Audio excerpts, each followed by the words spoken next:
السلام علیکم ناظرین، میں عدنان خان پروگرام وینس ود کمیونٹی کے ساتھ حاضر خدمت ہوں۔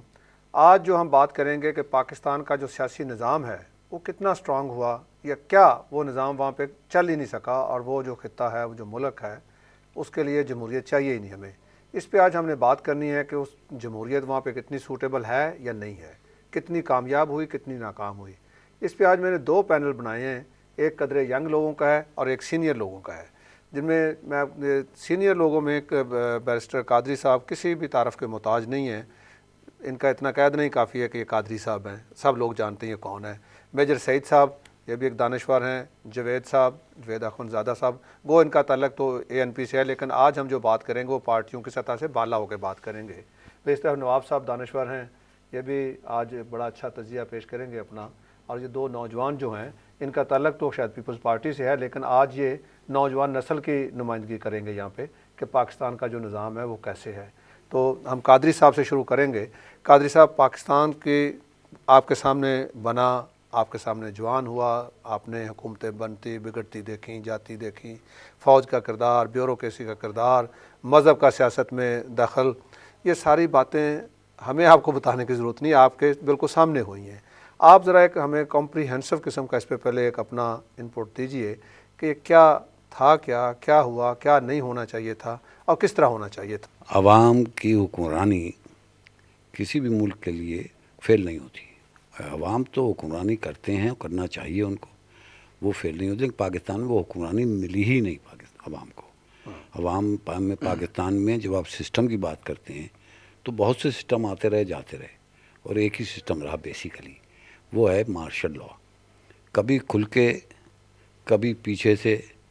50 کے بعد سے پاکستان میں جمہوریت چند دن کے لیے آئی تھی جب بھٹو صاحب آئے تھے، اور جب بھٹو صاحب نے کہا کہ پاکستان میں جمہوریت ہوگی، جو انہوں نے کہا کہ، لیکن بھٹو صاحب آئے، انہوں نے کہا کہ جناب ہماری معیشت سوشلزم ہے، دین ہمارا اسلام ہے، سیاست ہمارے عوام ہیں، عوامی، لیکن اس کے بعد بدقسمتی سے بھٹو صاحب کی تو غلطی نہیں تھی، لیکن جو کچھ ہوا سوشلزم کا نام بدنام ہو گیا۔ پھر پاکستان میں اسلام کا قلعہ تھا، لال قلعے پہ ہم جھنڈا لگانے والے تھے، پاکستان کا مطلب کیا، لا الہ الا اللہ، نعرے لگتے رہے۔ ضیاء الحق آیا، اس نے تقریباً اسلامی نظام سے، اسلام سے نہیں، لوگوں میں نفرت پیدا کر دی، اسلام کا نام وہ بدنام کر گیا۔ پیپلز پارٹی نے جو کچھ بھٹو نے کیا تھا، اس کے بعد پیپلز پارٹی نے سوشلزم کا نام بدنام کر دیا۔ جہاں تک جمہوریت تھی، ایک توقع اٹھی تھی مشرف کے بعد، جب ججوں کا مسئلہ آیا تھا، عوام کھڑے ہوئے تھے انصاف کے لیے، کیونکہ جمہوریت جو ہے وہ رول آف لا کا معنی ہے کہ انصاف ہونے چاہیے، انصاف کے بغیر جمہوریت نہیں ہو سکتی۔ لوگ اٹھے تھے کہ اب جمہوریت آئے گی، انصاف ہوگا، لوگ وکلا جمع ہوئے، جی ٹی روڈ پہ لاکھوں کا مجمع ہم نے دیکھا، اور پاکستان میں انقلاب نظر آ رہا تھا کہ اب واقعی جمہوریت آئے گی۔ لیکن یہ جمہوریت تو اس سے بھی بدتر آئی۔ زرداری صاحب آ گئے، زرداری صاحب نے بیٹھ کے مفاہمت شروع کر دی، بی بی کے نام پہ مفاہمت کا لفظ، چور کے ساتھ پولیس والے کی مفاہمت نہیں ہو سکتی۔ اگر کل ایس ایچ او کہے جی میں نہیں پکڑ رہا لوگوں کو، کیوں بھائی، مجھے مفاہمت چاہیے، تو ڈاکوؤں اور ایس ایچ او میں جب مفاہمت ہو گئی، پھر تو عوام کا بیڑا غرق ہوگا، چوری کرتا جائے گا، پولیس والا کہے گا مفاہمت۔ وہ زرداری صاحب نے کیا، ہر ایک سے مفاہمت، تو بھی لوٹ میں بھی لوٹوں۔ یہ ہے پاکستان کا سسٹم۔ پاکستان فیل نہیں ہوا، پاکستان کا سسٹم فیل نہیں ہوا، پاکستان کے عوام فیل نہیں ہوئے، پاکستان کے عوام کے ساتھ ناانصافی ہوتی رہی ہے۔ اور اب میں بذات خود as a student Ayub Khan کے مارشل لاء میں 1 ہفتے کے اندر میں جیل گیا، میں نے مارشل لاء کورٹ دیکھے، اور میں ہمیشہ سے فوجی حکومت کا مخالف ہوں، لیکن آج ایسا لگتا ہے کہ پاکستانی عوام کہہ رہے ہیں کہ فی الحال بالآخر پاکستان کا ایک ہی ادارہ ہے جو پاکستان کو بچا سکتا ہے۔ اس کو وہ ادارہ بنائی اس لیے جس کا نام فوج ہے، پاکستان کو بچانے کے لیے، لیکن نہ صرف پاکستان کی سرحدوں کو اندرونی طور پہ، اب جو کچھ ہو رہا ہے آپ دیکھ رہے ہیں، پاکستانی فوج کے اوپر اب ذمہ داری ہے کہ ایک کرپشن سے، ٹیررزم جو ہے پاکستان میں لعنت ہے، لیکن طالبان کا ٹیررزم نہیں یا کسی اور کا ٹیررزم جو ہے، وہ جو کرپشن ہے وہ سب سے بڑا ٹیررزم ہے، اور پاکستانی فوج کو اگر ٹیررزم ختم کرنا ہے تو ضرب عضب کافی نہیں ہے، کرپشن پہ بھی ضرب عضب ہونی چاہیے۔ جن لوگوں نے مال لوٹا ہے ان کو سب کو پکڑا جائے، پاکستان میں تبھی سسٹم کامیاب ہوا. Thank you. نواب صاحب. بسم اللہ الرحمن الرحیم. بہت شکریہ. میں قادری صاحب کی بات سے ہی شروع کرتا ہوں. انہوں نے کلو مجھے دے دیا ہے. انہوں نے کہا ہے کہ جی سب کی نظریں فوج پہ ہیں اور فوج ہی جو ہے وہ کرپشن دور کر سکتی ہے, فوج ہی جو ہے وہ مجرموں کو جو ہے پکڑ سکتی ہے, فوج ہی جو ہے عدالتوں میں جو ہے جن کو سزائے موت نہیں ملتی ان کو دے سکتی ہے. بات سسٹم کی ہو رہی ہے. اگر فوج نے ہی سب کچھ کرنا ہے تو پھر آپ کو سیاستدانوں کی کیا ضرورت ہے؟ سب سیاستدانوں کو آپ کہیں کہ بھائی تم لوگ جاؤ گھر پہ, الیکشن کروانے کی کیا ضرورت ہے؟ پھر تو ایک فوجی سسٹم بنا دیں جیسے صدام حسین نے کیا ہوا تھا عراق میں, کہ فوجی بیٹھا تھا اور سارے یونیفارم والے اس کے وزیر بیٹھے ہوتے تھے. ٹھیک ہے, ہمیں ایک سسٹم کی ضرورت ہے. ہمارے پاس سسٹم ہے. فوج جو ہے ہماری سرحدوں کی حفاظت کرنے کے لیے. فوج ہماری اس لیے نہیں ہے کہ وہ جا کے یہ دیکھے کہ جی بجلی کا میٹر جو ہے کون بجلی کا بل پے نہیں کر رہا, فوج اس کو پکڑ لے. فوج جا کے دیکھے جی جج جو ہے وہ سزائے موت نہیں دے رہے تو فوج جا کے اس کو پکڑ لے. نہیں سر, فوج جو ہے وہ ہمارے ملک کے دفاع کے لیے ہے اور فوج کا کام ہے دفاع کرنا. ہمیں فخر ہے اپنی فوج پہ کہ ہماری فوج جو ہے بہادر ہے, اچھی ہے. ٹھیک ہے, اب یہ کہ ہمارے ملک میں اتفاقات بہت ہوتے ہیں. اب دیکھ لیں جیسے پاکستان بنا ہے, اب سسٹم وہیں سے خراب ہونا شروع ہوا ہے. جب ہمارا پاکستان بنا ہے, پاکستان تو دیکھیں قائد اعظم محمد علی جناح نے اور ان کی بہن نے اپنی پوری جوانی جو ہے وہ انہوں نے پاکستان کے لیے وقف کر دی. جوانی سے بڑھاپے تک بیچارے ہو رہے. لیکن یہ کہ وہی قائد اعظم محمد علی جناح جب بیمار ہوتے ہیں تو اتفاق یہ ہوتا ہے کہ راستے میں جو ایمبولینس خراب ہو جاتی ہے, ان کا انتقال ہو جاتا ہے. پھر آگے دیکھیں شہید ملت لیاقت علی خان جو ہندوستان سے ایک نواب خاندان, ایک نواب فیملی ہے. ٹھیک ہے, جائیدادیں پراپرٹیاں سب چھوڑ کے پاکستان میں آتے ہیں, ہجرت کرتے ہیں ایک مطلب علیحدہ ملک کے لیے. اسی شہید ملت کو جو ہے راولپنڈی میں جو گولی مار دی جاتی ہے اور گولی مارنے کے بعد اسی موقع پہ ان کا جو قاتل ہے جس کا نام سید اکبر ہے آن دا ریکارڈ ہے. ٹھیک ہے, اس کو اسی موقع پہ مار کے گولی مار کے اس کو وہاں سے ختم کر دیا جاتا ہے. سسٹم ختم ہو گیا. پھر تیسرا اتفاقات آتے ہیں جی جنرل ضیاء الحق صاحب آئے. اب جنرل ضیاء الحق صاحب کے طیارے کی آج تک نہیں بھٹو صاحب پہ بھی آتا ہوں. جنرل ضیاء الحق صاحب کے طیارے کی آج تک جو ہے انکوائری نہیں ہو سکی. دیکھیں پورا جی ایچ کیو تھا, ہمارے جنرل تھے, کرنل تھے, کیپٹن تھے, میجر تھے, وہ بیچارے سب کے سب شہید کر دیے گئے. کس نے کیا, کیسے کیا, کون کیا, کوئی پتہ نہیں. ٹھیک ہے, معذرت چاہتا ہوں میں بھٹو صاحب کا جو ہے. بھٹو صاحب دیکھیں, اب بھٹو صاحب آئے ہیں. اب بھٹو صاحب کا ایک بہت بڑا اہم رول ہے پاکستان کی سیاست کے اندر, جمہوریت کے اندر. اور اگر ہم سمجھتے ہیں کہ اگر پاکستان کے اندر جمہوریت کو کوئی اگر شخص پہچانتا ہے تو وہ ذوالفقار علی بھٹو کی وجہ سے پہچانتا ہے. ٹھیک ہے, انہوں نے ہمیں بتائی جمہوریت کیا ہوتی ہے, انہوں نے لوگوں کو جمہوریت کے بارے میں بتایا. لیکن آپ یہ دیکھیں, یہ وہی ذوالفقار علی بھٹو ہیں جو یہ چاہتے تھے کہ تمام عرب ممالک کی جو دولت ہے وہ پاکستان میں لا کے اکٹھی کی جائے اور پاکستان کو اسلام کا قلعہ بنایا دیا جائے, جس میں شاہ فیصل ان کے ساتھ ایگری تھے, جس میں یاسر عرفات ان کے ساتھ ایگری تھے, جس میں ان کے ساتھ چند اور بھی لوگ بھی ایگری تھے. لیکن ایک ایک کو کر کے سب کو ختم کر دیا جاتا ہے اور بھٹو صاحب کو بھی ختم کر دیا جاتا ہے. پھر اس کے بعد بے نظیر بھٹو صاحبہ آتی ہیں, ان کا بھی آپ دیکھ لیں کہ ان کو بھی شہید کر دیا جاتا ہے. کوئی پتہ نہیں کس نے کیا یا کس نے نہیں کیا. ٹھیک ہے, ہمیں جمہوریت کی ضرورت ہے, ہمارے پاس سسٹم ہے, لیکن ہمیں وہ سسٹم نہیں چاہیے معذرت کے ساتھ جسے آصف علی زرداری صاحب یا نواز شریف صاحب جو ہیں اپنے مفاد کے لیے استعمال کریں اور اپنی من پسند لوگوں کو سامنے لائیں اور کانسٹیٹیوشن کے اندر اپنی مرضی کی تبدیلیاں کرتے رہیں. ایسے سسٹم کی ہمیں ضرورت نہیں ہے. ہمیں ایماندار جج چاہیے, ایماندار پولیس والے چاہیے. میجر صاحب آپ اس پہ ذرا اپنا. میجر سعید صاحب. بھی ہمارا جب سلیکشن پروسیس ہوتا ہے تو میں وہاں گیا تھا.